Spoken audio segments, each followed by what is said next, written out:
너 내가 마음에 안 드는구나. 아닌데? 나 되게 마음에 드는데? 호의가 계속되면은 그게 관리인 줄 알아요. 아우 그만해 그 무식해가 시국 그것도 몰라. 뭐 아들도 아니고 변해변해 어딨노? 이런 상황을 어이가 없다 그래요. 지금 내 기분이 그래. 어이가 없네. 시나리오 쓰고 있는 미친 새끼가.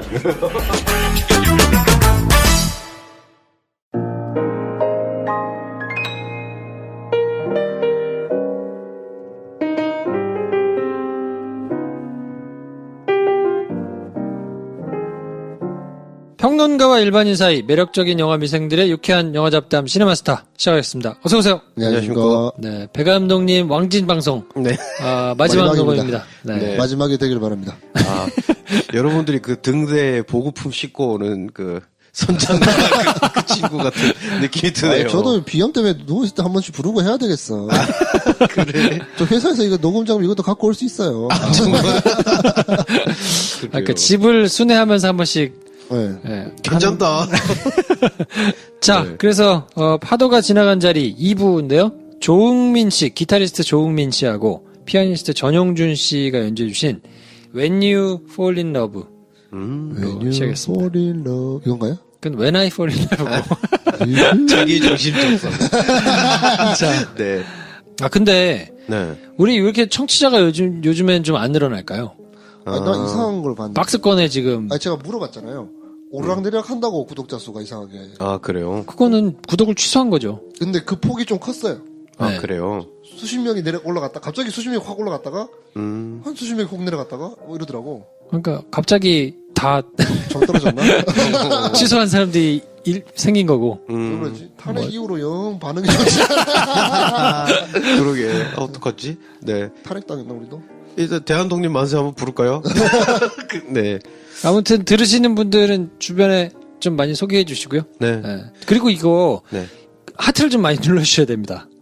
에피소드당. 네, 에피소드당 하트도 많이 눌러주시고 댓글도 좀 많이 달아주시면 팟빵에. 네네. 네, 그럼 좀 좋죠. 왜냐면 이게 아이튠즈에는 저희가 2016년을 빛낸 팟캐스트 10개 중에 하나로 들어갔거든요. 근데 아이튠즈에서 별로 뭐 없죠. 안 보여.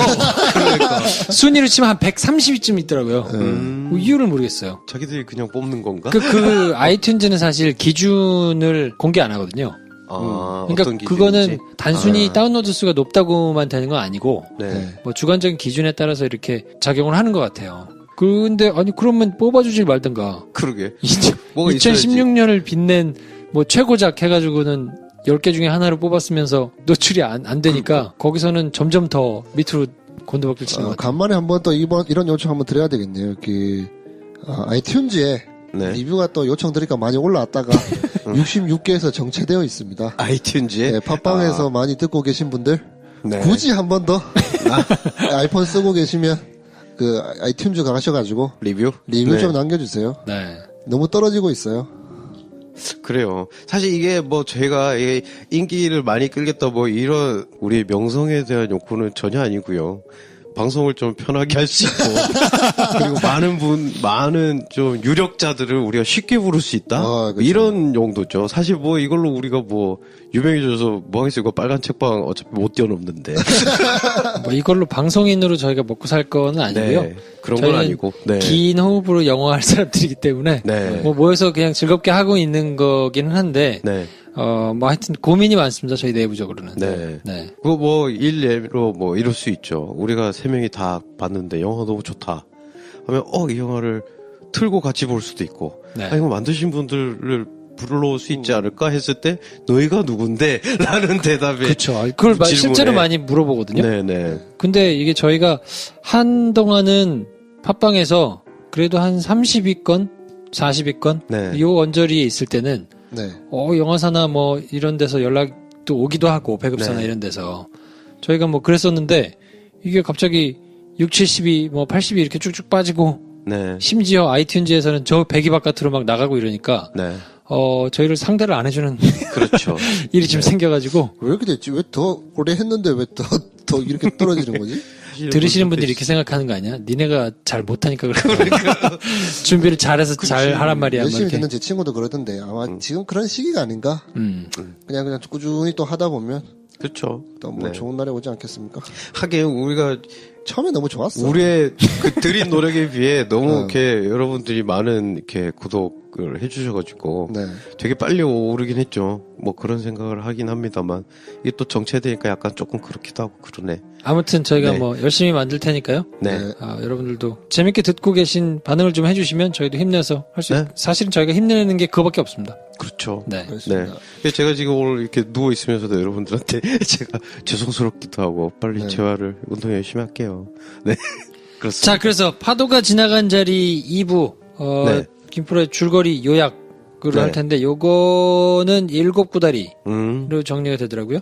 이 대충 보니까 2시간 안짝은 6구다리고 2시간 넘어가면 7구다리 그렇죠. 네. 비슷한 것 같아요. 첫 번째 구다리는 등대 관리청에 면접을 보러 갑니다. 네. 그리고 여자를 만납니다. 네. 네, 그게 이제 첫 번째 구다리고요. 두 번째는 3개월간 그래서 이제 인턴을 하죠. 가서 네. 살고. 근데 맞아요. 잘 맞아. 전임자는 심지어 거기서 병 걸려가지고 죽었는데. 미쳐서 죽었다는데. 네, 정신병 있다가 죽었는데, 아 너무 잘 맞아. 네. 그런데 이제 그동안에 여자와는 계속 편지를 주고받으면서 이제 사랑을 키우다가 결국 결혼에 꼴이 나죠. 그리고 세 번째 구다리는 무인도에 이제 가족이 건너오죠. 그래서 꽁냥꽁냥 네. 살면서 임신을 2번 하는데, 유산을 둘 다 이제 하고, 두 번의 유산. 그래서 이제 우리 알리시아 비칸데르가 네. 굉장히 힘들어하죠. 네 번째 구다리는 그런 와중에 이제 표류해온 아이와 한 남성의 시신을 네. 발견해가지고 고민을 하다가 우리 아이를 그냥 키우자.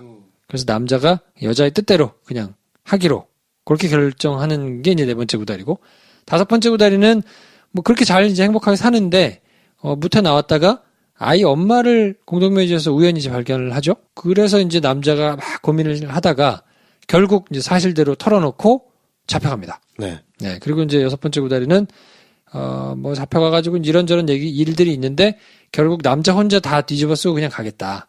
남자를 죽인 살인죄 이런 걸 다 뒤집어 쓰고 가겠다라고 하다가 여자가 이제 괴로워하면서 실토하고, 근데 뭐 그런 과정을 다 지켜보면서 친엄마가 네. 선처해달라 탄원서를 쓰고, 그래서 이제 두 사람이 벌금형 정도로 그냥 딱 끝나는. 네. 마지막 구다리는 꼬마아이 루시 그레이스라는 네. 그 아이가 커서 그 마이클 패스밴드를 찾아오죠. 네. 그래서 이제 자기가 낳은 아이 손자를 보여주고 엄마가 써놨던 편지를 읽으면서 이제 기억을 하고 끝나는 뭐 이런 정도로 내용을 요약할 수 있겠습니다. 네. 맞습니다.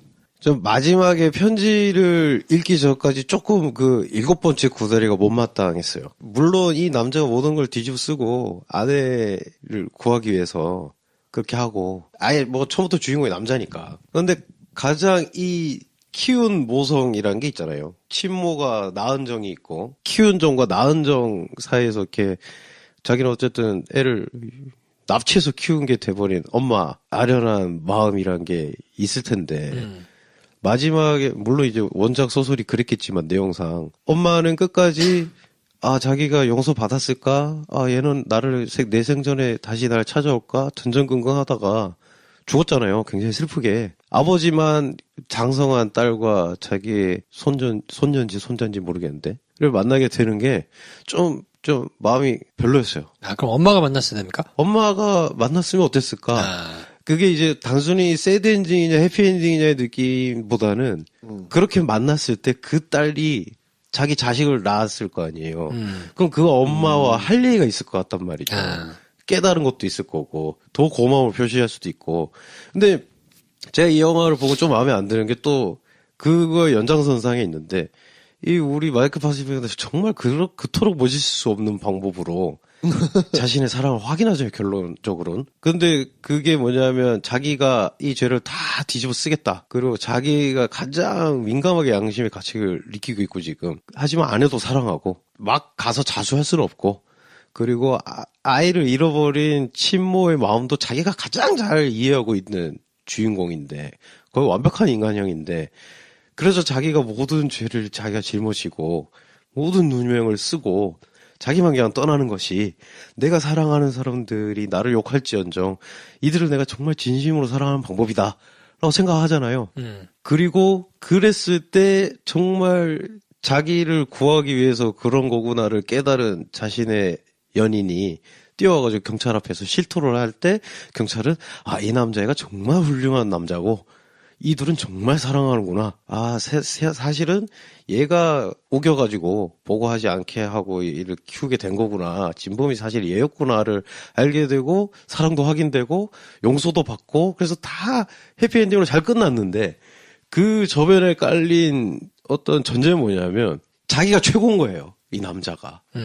그리고 이 남자가 지적으로 이 사람을 사랑해서 어려움을 같이 함께 하면서 못난 모습을 보여가면서 정말 진흙탕에 발 다 젖어가면서 우리 한번 끝까지 이걸 헤쳐나가자 이게 아니라 그냥 멋있게 산화하겠다의 어떤 맥락이잖아요. 그러니까 저는 이게 전형적인 여성을 숭배하는 것 같은 남녀차별 같거든요. 그러니까 여자에게는 이렇게 해줘야 되고 여자가 마차에서 내릴 때는 내가 외투를 벗어가지고 땅에 쫙 깔아줘야 되고 이 외투가 나의 외투라는 걸 얘가 모르면 그래서 내 외투를 밟아서 자기 구두는 진흙에 빠지지 않게 됐지만 그것이 이 남자의 외투를 내가 밟고 지나간 거라 미안하다는 것까지도 모르게 나는 내 슬픔은 내 혼자 간직하고 나 혼자 슬프면 되는 거야. 얘를 구하기 위해선 그래야 되는 거야. 이런 이상한 기사도 정신에 입각한 너무 정근대적인 남성상 아닌가 이런 생각을 하게 되면서 그 전작들을 다시 곱씹어봤더니 어느 방향으로 계속 가고 있구나 이 양반이 이런 좀 우려가 되는. 황 대리님 어떻습니까? 저는 뭐 그런 남성상에 대해서는 사실 잘 못 느꼈고 그냥 뭐 그런 캐릭터겠거니. 그래요. 네. 그래서 뭐 일관성 있잖아요. 그래. 그 캐릭터가 구축되는 과정에 뭐 그런 캐릭터를 그렸겠구나. 근데 그 캐릭터가 배 감독님이 이야기하신 그런 한계가 있다 그러면 그런 한계가 있구나. 오케이. 그 한계가 있는 캐릭터. 뭐 그렇게 생각하게 되고. 그게 어쩔 수 없이 이제 감독에 대한 관심이 있었으니까 그 영화를 만들어왔던 과정들을 생각해보면 일정한 흐름이 있는 것 같긴 해요. 이게 뭐 정성적인 부분이라 꼭 이렇게 못 느낄 수도 있는데 제가 느끼는 거는 감독이 기본적으로 세팅하는 상황은 점점점 어떻게 보면 자극적으로 세지는데 딜레마가 커지고 막. 근데 거기서 전달되는 감정의 깊이가 점점 좀 약해지고 있는 것 같다.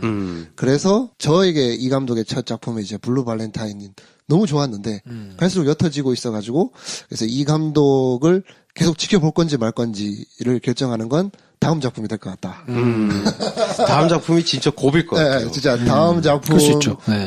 다음 작품은 조금 더 다른 얘기라고 해요. 좀 찾아보니까 드러머에 관한 뭐 이야기인가 뭐 그런 것 같던데 조금 세팅이 달라지는 것 같아가지고 기대하는 바가 좀 있는데 어떻게 보면 이 세 편 지금까지 왔던 완전 데뷔작은 못 봤으니까 그건 제끼고 그 대중들에게 많이 알려진 세 편으로 하는 이야기는 일단 자기 얘기인 것 같아요.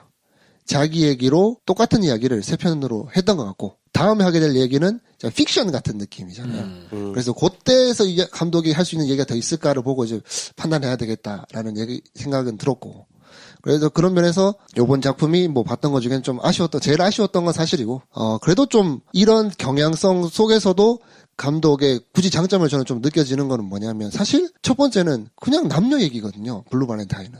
지금은 다 무너져 버린 것 같은 커플인데 되게 뜨거웠었고 근데 현실적인 여러 가지 환경들 때문에 망가졌지만 살아가야 된다. 두 번째는 살인자의 아들이 뭐 다시 찾아오고 뭐 이런 거잖아요. 그죠? 오토바이 스턴트맨으로 은행을 털던 사람이 경찰관 총에 맞아 죽고 예. 그 아들이 성장해가지고 그 검사장으로 승진을 한 그 경찰의 아들이 양아치고 그 양아치와 만나가지고 이렇게 그 두 세대 지내게 되는. 네. 어떻게 보면 훨씬 더 제너레이션의 이야기 시간까지 데리고 가면서 업보에 대한 얘기죠. 네, 업보에 딜레마를 이야기하는 좀 더 세진 설정이고 심지어는 이번에 이야기는 우리가 막장 드라마에서 흔히 우리는 익숙해져 있는 그런 출생의 비밀인 거 아니에요. 나은정, 기른정 뭐 이런 얘기인데 설정은 점점 자극적으로 가고 있긴 하지만 근데 이거를 다루는 방식이 자극적인 딜레마로 막 극단으로 몰아가는 그런 태도는 아닌 거에 있어서 저는 좀 만족스러운 건 있거든요. 설정만으로도 충분히 자극적이니 그리고 뭐 쉽게 연출한다 그러면 다단 하면서 막 운명의 선택을 해야 되는 그런 상황이라든지 아니면 설정 자체를 납득시키기 위해 가지고 이런저런 사건으로 계속 막 자충우돌 하는 그런 감정의 폭을 그런 식으로 만드는 게 아니라 굉장히 덤덤하게 그냥 이야기를 해서 결국 하고 싶은 이야기에 있어서 이야기를 뭐 정해져 있는 메시지지만 자극적으로 전달하지 않는 것 같아서 그 태도는 되게 마음에 드는 지점이 있거든요. 그래서 기대했던 것도 이제 일부에서 얘기했던 것처럼 사실 그런 상황을 봤을 때 감독이 하고 싶은 이야기는 이런 상황이 오는 이야기보다는 오히려 이런 상황이 됐을 때 이렇게 살아야 된다라는 그 다음 이야기를 하는 거에 더 무게가 실려 있을 것 같은데 사실 그렇게 이야기하는 방식에 대해서는 저는 좋았던 것 같아요. 저는 이 이야기가 남자한테 많이 집중이 되어서 많이 가지만 사실 어느 순간부터 패스벤더가 하는 얘기도 그렇고 모두가 동의하게 되는 지점이 그 루시, 그레이스한테 베스트 초이스가 뭐냐에 대해서 계속 이야기를 하면서 막 자충우돌 하는데 사실 이게 뭔가 이들의 대화의 한계를 보여주는 것 같더라고요. 막 이 루시를 위해서 우리가 최선의 선택을 막 해야 된다 그러면서 막 싸우면서 그래. 결국 낳은 어머니도 루시를 위해서 그레이스를 위해서 좋은 선택은 이 가정에 가는 게 좋은 것 같다라고 뭐 그런 얘기 하는데 저는 이야기를 대화를 보는 순간 어느 순간 근데 그거는 시간이 지나게 되면 그레이스는 루시가 그 걔가 선택할 문제이지 부모가 선택할 문제가 아닌 걸 가지고 이 부모들이 계속 자충우돌 하는 것 같은 느낌인 거예요. 되게 뭐 남 얘기라서 이렇게 쉽게 얘기할 수도 있는 것 같은데 결국 루시가 어느 정도 성인이 되고 의식이 생기면 걔가 결정을 할 건데 부모들이 자충우돌 하고 있는 것 같은 거예요. 그래서 감독이 하고 싶은 이야기가 그냥 과연 그 감독들의 그 부모들의 그런 고민의 이야기가 점철돼 있나라고 의문을 가졌었는데 아니나 다를까 그 다음 얘기를 해주는 게 저는 좋았던 거거든요. 결국 루시가 다 큰 다음에 베스밴드를 찾아가잖아요. 사실 그냥 그거는 결국 그렇게 자충우돌 했는데 그랑 상관없이 루시 그레이스는 잘 자랐고 그렇게 잘 자란 다음에 걔가 선택을 해서 길러준 부모에 대한 애정도 자기가 이해하게 되면서 와서 자기가 선택해서 오게 되는 그런 선택으로 받아들이게 돼서 저는 정확하게 반대로 되게 실망스럽거든요. 그래요? 저도요. 네. 그러면 그러니까 한 문장만 딱 얘기하고 김프로님 말씀하시는 네. 걸로. 저는 그래서 이게 무슨 영화와 정확하게 반대냐라고 생각을 하면 완벽한 대척점에 있는 영화 있어요. 제 심정적으로. 그래서 싫어요. 어떤 영화? 그을린 사람과 완벽하게 반대거든요. 그렇죠. 왜냐면 제가 얘기한 것도 비슷한 지점인데 네. 굉장히 많은 거를 담고 있으면서 하나도 제대로 건드리지 못한 것 같은 느낌인 거예요. 일단 이 남자는 전쟁에서 굉장한 상처를 입은 그래서 사람을 막 죽이는 거에 대한 죄책감과 고통과 뭐 이런 것 때문에 오히려 사람들과의 관계를 하지 않는 무인도에 갔을 때 신수가 더 훤해지는 그런 고통을 가진 사람인데 그 고통이 결국 나중에 자기 아이를 키우기로 했음에도 불구하고 솔직하게 얘기를 하게 하는 원동력이잖아요, 죄책감이.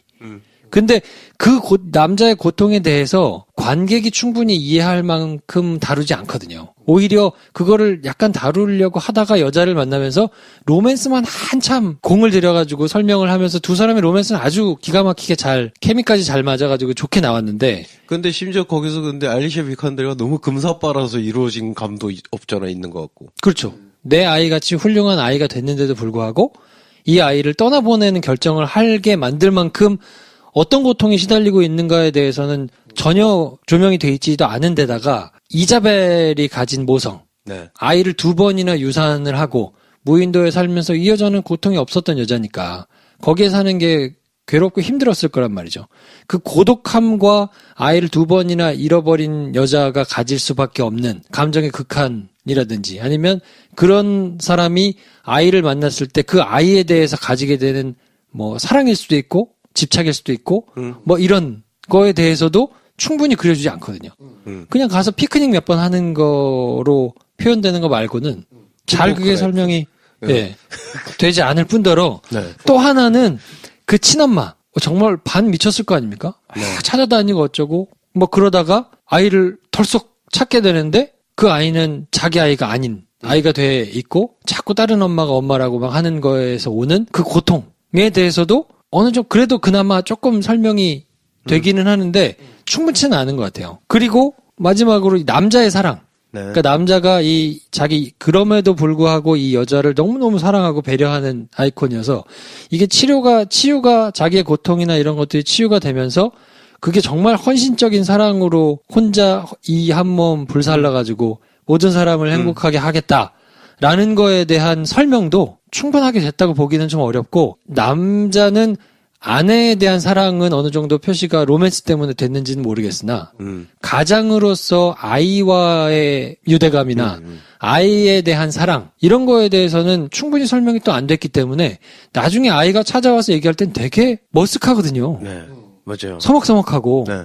그러니까 거기서 관객들이 취할 수 있는 감동이라든지 이런 게 굳이 심파를 넣어서 올리지 않더라도 이게 영화가 긴 2시간 넘게 이 많은 것들을 조금씩 다루면서 그냥 스무스하게 지나가면서 결국에는 아무것도 제대로 못 건드리고 그냥 가버린 것 같은 느낌이어서. 그 심지어 저는 제일 좋은 장면도 있긴 했는데 너무 큰 이야기를 하고 있는 장면인데, 그래서 저는 과연 그래서 주인공이 남자인 게 맞나? 결론적으로 해서 이 영화를 다 보고 나면 그 남자 참 멋있다 가 돼버리거든요. 등대의 고독한 남자 너무 멋있다.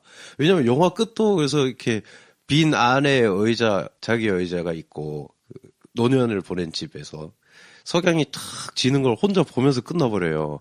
그래서 그 하늘로 이렇게 카메라가 막 올라가면 그 석양이 멋있는 구름에 이들 둘이 이제 손을 잡고 행복했던 때 뒷모습이 아련하게 보이면서 끝나는데, 이건 남자의 소회잖아요, 인생에 대한. 이게 맞나? 도대체 이 영화에? 저는 가장 중요한 그리고 이 영화가 야심차게 말하고 있는 메시지는 어디서 발견했냐면, 레이첼 와이즈가 등대를 찾으러 가서 사라져버린 자기 친딸을 온 마을 사람들이 다 불러서 찾잖아요. 이때 아까 황 대리님이 말한 게 약간 전달이 되긴 했어요. 중요한 건 루시 혹은 그레이스, 이 아이의 미래인 거다. 누구의 딸이건 그게 무슨 상관인가. 그래서 온 마을 사람들이 누군가는 루시라고 부르고 누군가는 그레이스라고 막 부르면서, 그리고 그 앞에서 깝죽대는 것과 같던 그 경사도 온 힘을 다해서 그 애를 찾잖아요. 찾고 와서 데려가가지고 지금 자고 있으니까 조용히 재우라고. 등대를 찾으러 떠났다고 하더라. 그래서 탁 재울 때는 모두가 선의에 가득 차서 어쨌든 이 애를 구했으니까. 근데 그때 엄마가 환상을 보거든요. 자기 전 남편이 독일인으로서 이 마을에 왔을 때 너 어떻게 그렇게 밝게 살 수 있냐 했을 때 그 남편이 한 말이 용서는 한 번이면 된다. 그러니까요. 용서에 대한 메시지도. 네. 이게 그 1차 대전이 끝나고 나서 그 독일 그 말도 안 되는, 정말 진짜 말도 안 되는 상황이죠.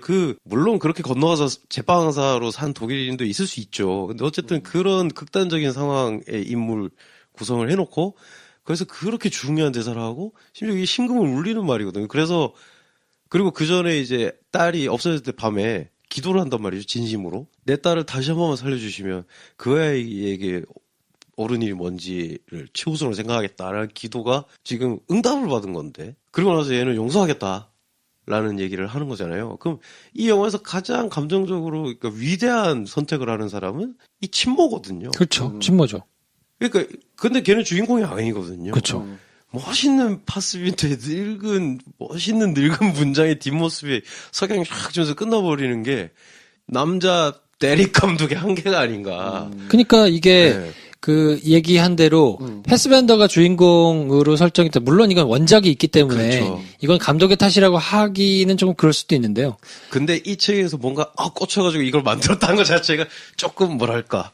그럴 수 있죠. 그러니까 이 남자가 패스벤더가 정말 주인공이었으면 결국 패스벤더를 관통하는 감정은 전쟁의 상흔과 죄책감이기 때문에 그렇죠. 이거에 더 천착해가지고 매달려서 만약 이야기가 진행이 됐으면 이 사람이 정말 고통스러운 가운데서 정말 사랑하는 아내와 그 아내가 고집해서 얻게 된 이 아이와 함께 즐겁게 지내는 이것을 다 놓쳐버릴 수밖에 없는 정도의 고통. 그쵸. 그런데 이게 다 이렇게 한꺼번에 묶여 있으면 그렇죠. 답이 안 나오는 거지 잘. 그리고 이런 것도 있는 것 같아요. 그러니까 욕먹기 십사인 집중을 할 수밖에 없는데 감독은 어떨 때는 예를 들면 나란 남자를 너는 사랑하면 안 돼. 뭐 이런 캐릭터들이 있잖아요. 근데 한없이 멋있게 찍을 수도 있거든요. 그런 영화를. 꼴통 마초 새끼 이런 영화를 찍었네 해도 와, 진짜 저렇게 생각하고 저렇게 사는 인간을 그리다니. 예를 들면 소나티네. 뭐 기타로 닦이신 모든 영화. 뭐 다 그런 영화란 말이죠. 뭐 그렇게 갈 수도 있었던 것 같아요, 이 영화는. 전쟁, 그러면서 그 편지에도 그게 적혀 있거든요. 나는 더 이상 살아가면 안 되는 사람인데, 너 때문에 남은 생을 살게 됐고, 너무 고맙고, 앞으로도 영원히 네 남편으로 있을 거다. 죽음을 각오한 지금 편지를 쓴 건데, 그것도 근데 그냥 스리슬쩍 넘어가 버렸어요. 그러니까 그것도. 그러니까 이거야말로 진짜, 그러면 알리샤 비칸데르는 얘 멱살 잡고 울고 소리 지를 수 있는 테마거든요, 이 테마가. 그냥 내가 했다 그래라. 우리 욕 좀 먹고 어디 도망가서 우리끼리 살면 된다. 근데 그거 절대 안 돼가지고 동료를 구하러 가다 총 맞아 죽는 수많은 홍콩 남자를 우리는 한 500명 봤잖아요. 그런 선택도 못 한 거지, 이 영화는. 그래서 조금 야심이 컸는데. 그러니까 남자 편에서 얘기하자면 네. 전쟁의 상황과 죄책감이고 네. 여자들의 편에서 얘기하자면 조금 다른 의미로서 그렇죠. 모성이란 말이에요. 그렇죠. 그러니까 이게 생명을 2번이나 잃고 거의 미쳐가는 상황에서 얻게 된, 그래서 길러서 키웠던 딸에 대한 모성이든지 네. 아니면 정말 친모로서의 모성이든지, 이게 그 여자들의 그 모성의 충돌을 결정적으로 해소해주는 거는 정말 위대한 용서인 건데. 그렇죠. 그렇게 만약에 그게 이야기의 중심이라 그러면 이거를 이렇게 설계해가지고 얘기가 되는 게 왔다 갔다 하면서 결국은 아무것도 못 건드린 셈이 맞아요. 돼가지고.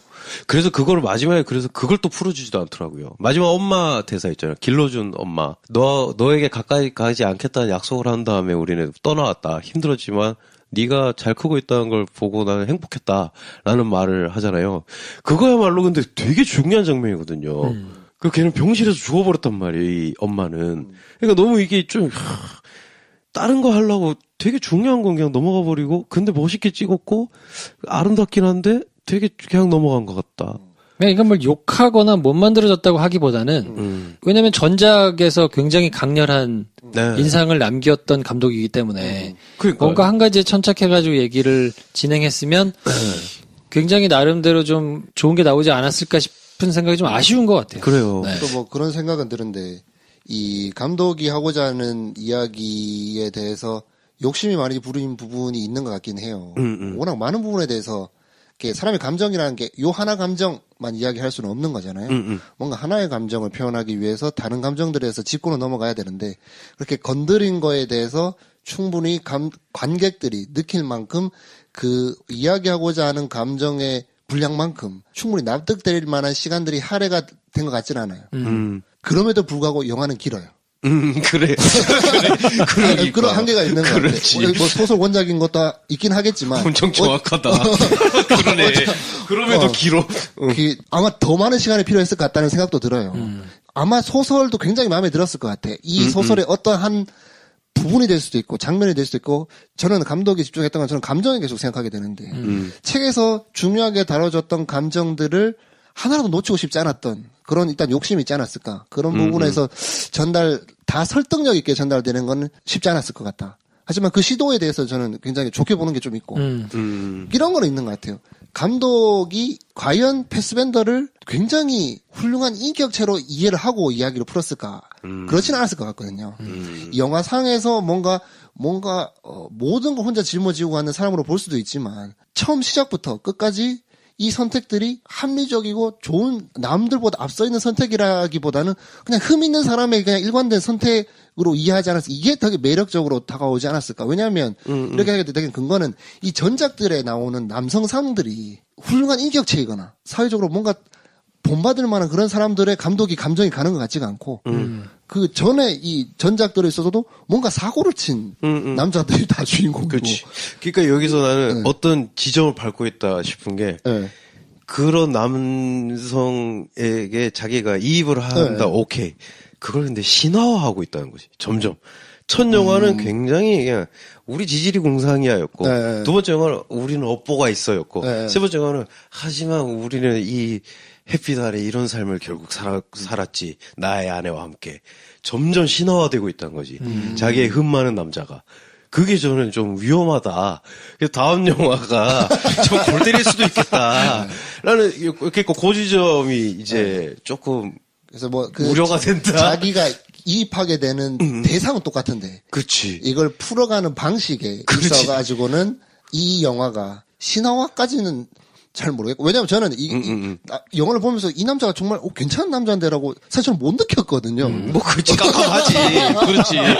그래서 그래. 그렇게 느꼈으면 되게 신화됐는 걸 왜 이렇게 좋게 그리냐라고 느꼈을 건데 저는 베스베스가 계속 흠 있는 사람으로 보여가지고 이거는 근데 제가 전에 학습된 결과일 수도 있는 것 같아요. 이 감독들이 남자를 계속 다뤄오는 방식이 또 그치. 감독이 그런 어떻게- 느낌은 아니었던 것 같은데요. 네. 신화된 거 아니고 그냥 흠 있는 남자로 봤다는 지점이 있었고 근데 그럼에도 불구하고 이 결국 마지막을 그냥 다음 세대의 선택에 맡기는 결론을 보통 가지고 가잖아요. 전에 업에 대한 것도 그렇고 요런 뭐랄까 영화에서 솔루션이라고 하니까 굉장히 마케팅적인데 영화 안에서 갈등을 해소하는 그냥 다음 세대 아니면 본인의 다음 세대가 될 수도 있고 영화를 보고 있는 나의 선택이 될 수도 있을 것 같은데 그들의 선택에 결과를 맡기는 스탠스가 저는 그 부분은 좀 마음에 들었던 그 점은 그치. 근데 계속 일관된 부분이기도 한데 나는 그러니까 뭐 신화까지를 제가 이제 그냥 제가 보는 프레이밍을 한번 해본 거고 대략에 대해서 전 생뚱맞게도 범죄의 여왕이라는 우리나라 영화가 생각나거든요. 그 전에 근데 제가 이걸 이 기억이 잘 안 나서 그런데 그 그을린 사랑이랑 완전히 반대라는 거는 어떤 면에서 그런지 좀 얘기해 주시면. 그러니까 그을린 사랑이야말로 정말 알레고리 아닙니까?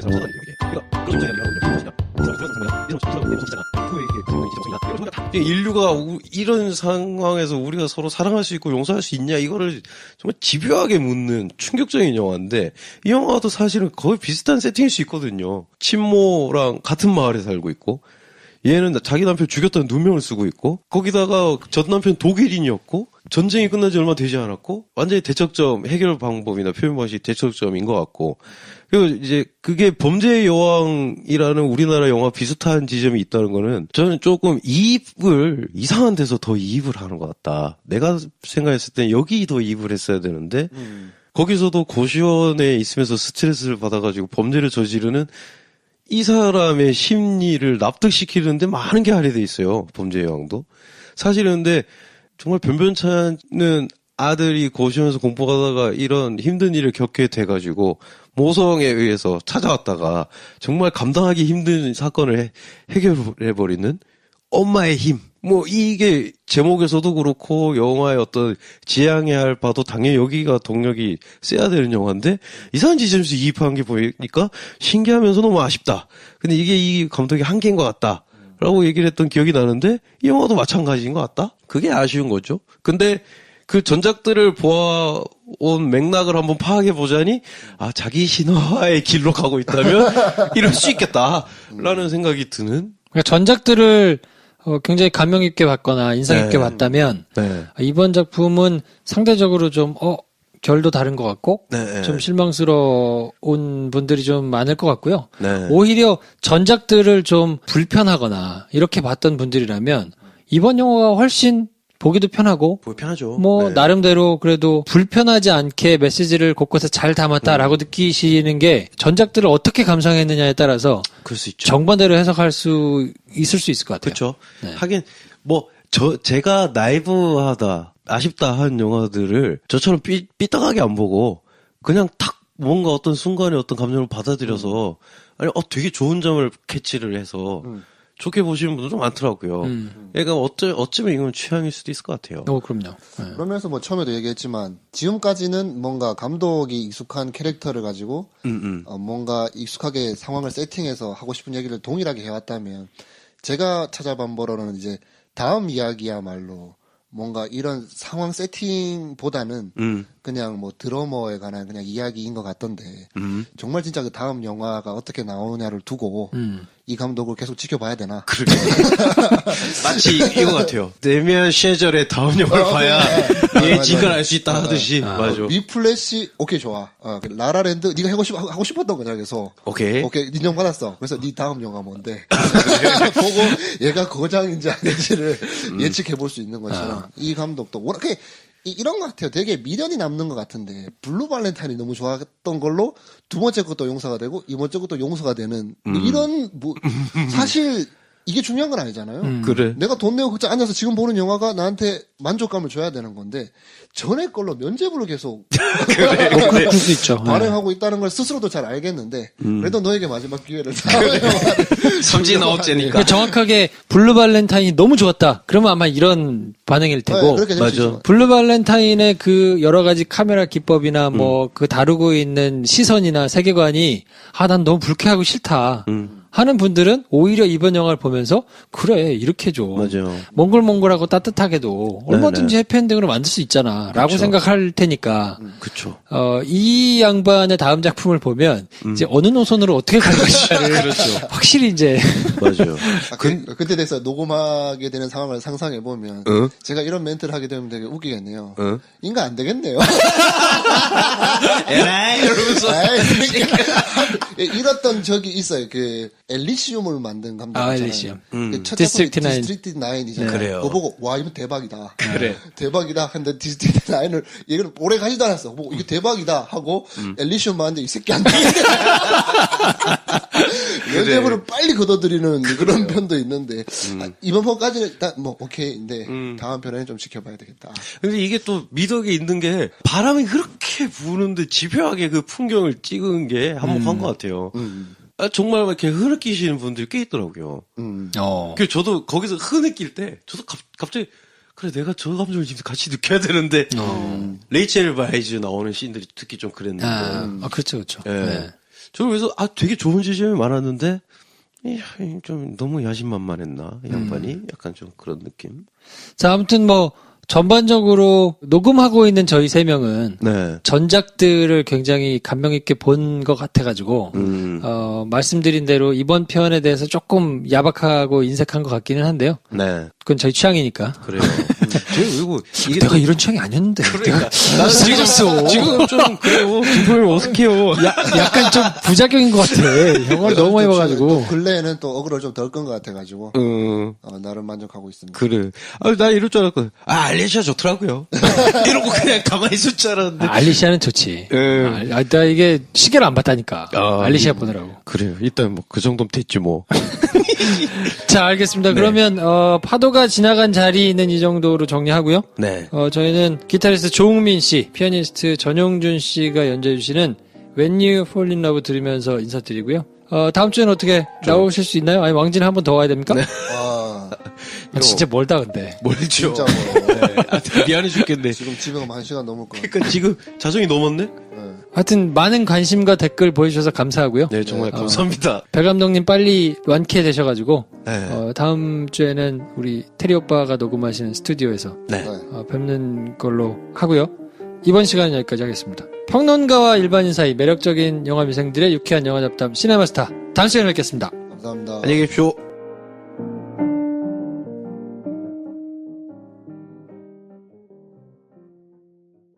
좋아요, 구독, 공유, 알림 설정 필요합니다. 필요합니다. 안녕. 안녕.